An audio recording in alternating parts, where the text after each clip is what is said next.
afternoon, everyone. Good afternoon, Jean. I am Kazaya Miller, and today we will be presenting to you our observation report from Group 2. And for this episode, it is entitled The Instructional Cycle. So this episode focuses on the guiding principle in the selection and use of teaching methods in the classroom. So it is entitled Instructional Cycle since in the classroom, most of the teachers started with the objectives, then they followed the teaching methods, assessments, so it became a cycle. So for the K-12 curriculum and teacher education curriculum, it focuses on the outcomes, standards, and competencies. So that is why it is called instructional cycle. So in this episode, there are 4 intended learning outcomes. These are to identify the application of some guiding principles in the selection and use of teaching strategies. Second, to determine whether or not the lesson development was in accordance with outcome-based teaching and learning. And for the third one, identify the resource teachers' questioning and reacting techniques and outline a lesson in accordance with outcome-based teaching and learning. So these are the intended learning outcomes for the episode 10. So now let's proceed to the activity 10.1. So there are 3 activities for this episode, but now let's focus first on the first activity. So for the observe part, I will be the one to discuss this part. So for the activity 10.1, it is entitled Apply the Guiding Principles in the Selection and Use of Strategies. So there are 7 guiding principles in this observed part. And for the first one, these sentences that were input in numbers, these are the guiding principles, and it has a corresponding answers in which teachers use strategy to, in order for this guiding principles to be integrated in the classroom. So for the guiding principle number 1, the more senses that are involved, the more and the better the learning. So in order for this principle to be applied in the classroom, based in our observation, the teacher integrates traditional usage of multimedia in teaching.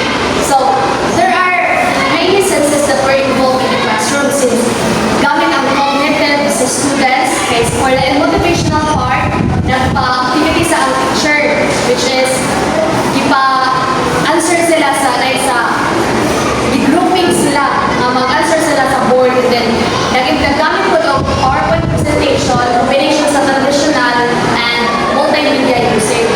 So, more senses ang na-involved dyan. And for the second principle, learning is an active process.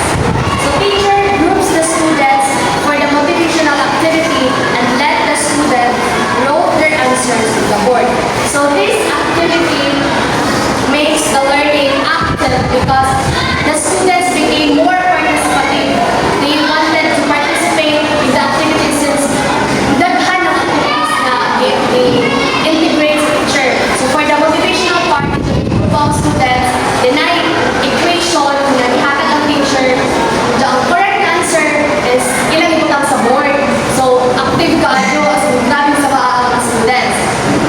And then for the third guiding principle, a non-threatening atmosphere enhances learning. Yes, this is very true because when the atmosphere is non-threatening, students are more likely to participate in the feel nila comfortable na kaadyo ang atmosphere, very light na. So teacher knows when to call out the misbehaving students and acknowledges them to participate in the activity. So through this action, the teacher shows a non-threatening atmosphere since if na students na misbehave, like mabali-bali ang ikuranan, i-call out na sa teacher in a calm na voice, hindi kay kasabuan dyan na pagmahadlong lang students na mo one hinoon to participate. So even though kanang mabali-bali ng ikuranan ng students, ang gibuhat sa teacher is ita po sila biyang knowledge na mo participate. So parang gibali may himuong punishment sa teacher bitaw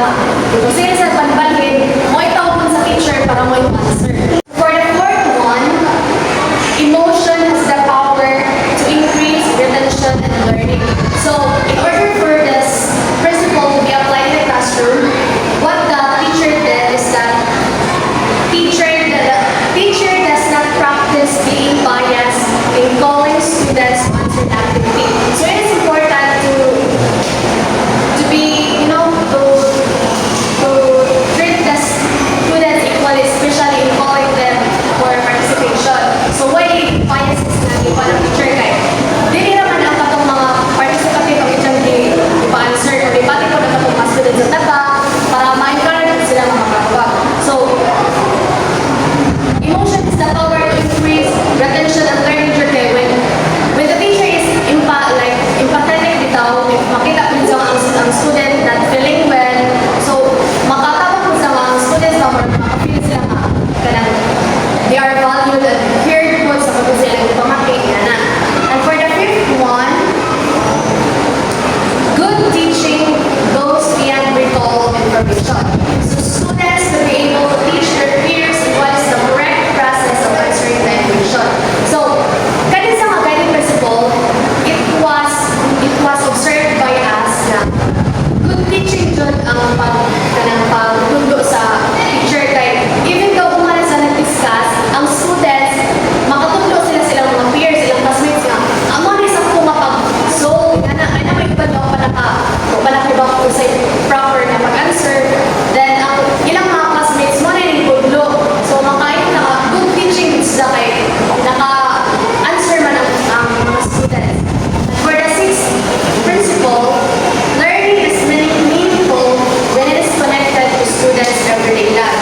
So, there was a problem, ang gigamit nga problem sa teacher is kanangtuan, real-life scenarios daw. So, teacher provides real-life problem-solving scenarios so that students could relate to their personal experiences. So, nagawin kanang scenario about sa kantaw sa mananahi, which is makakonek po ng students about sa kapunay unsay contribution sa mother or father sa family. Madako ba sila contribution? Dapat gigamit nga kanang problem bitaw sa teacher para makarelate po ng students then maka-share sila silang personal experiences. And for the last principle, an integrated teaching approach is far more effective than teaching isolated bits of information. So students feel excited and eager to learn the lesson as teacher has creative ways of maximizing materials for group activities. So integrated teaching is very important para ang students po is kanang sila mag-participate. Kaya just like what I said earlier, the teacher incorporates or integrated the use of traditional and the usage of multimedia. So, dili lang sa inyo na kanagtaw, nag-focus muna sa usa ka strategy, kundi multi ang ito gamit, lagun sa ways para dili boring ang jahang ways sa pag-discuss o paghatag sa. So that is my part. I will passing now the next activity to the next one. Okay. Good afternoon, everyone. I'm Hazel Anna Briones, and I will report the analyzed method of activity 10.1. So for the analyzed, the question is, what is the best method of teaching? Is there such a thing? So in my opinion, there isn't one best way to teach because different methods work better in different situations and for different students.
Children, children go to school as question marks and go to school as periods by Neil Postman.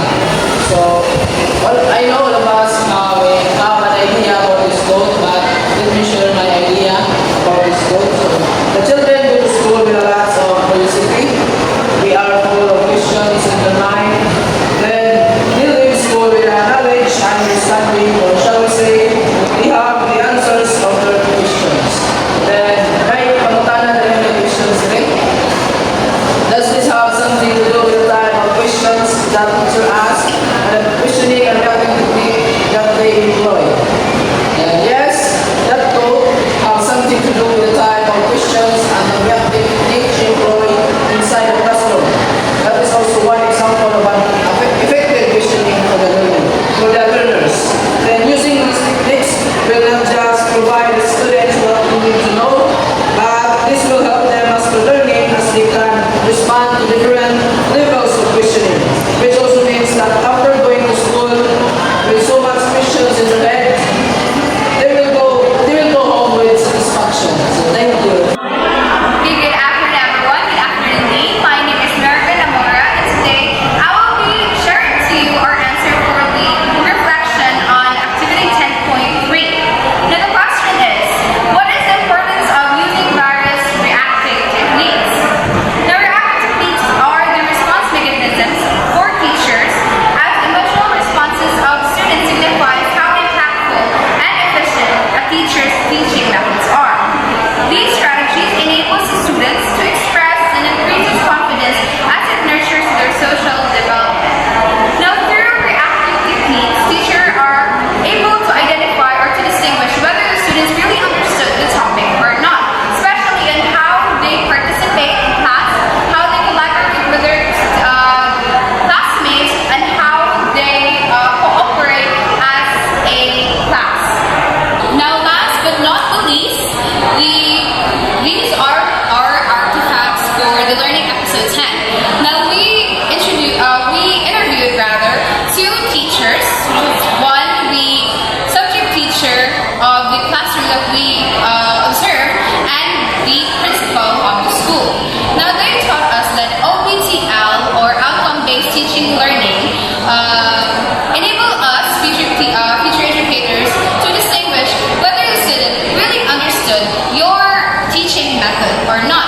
Because yaman na to makita whether in the end of the lesson, we always have these assessments or evaluations for us to know whether the students really understood the topic that you've been discussing to them.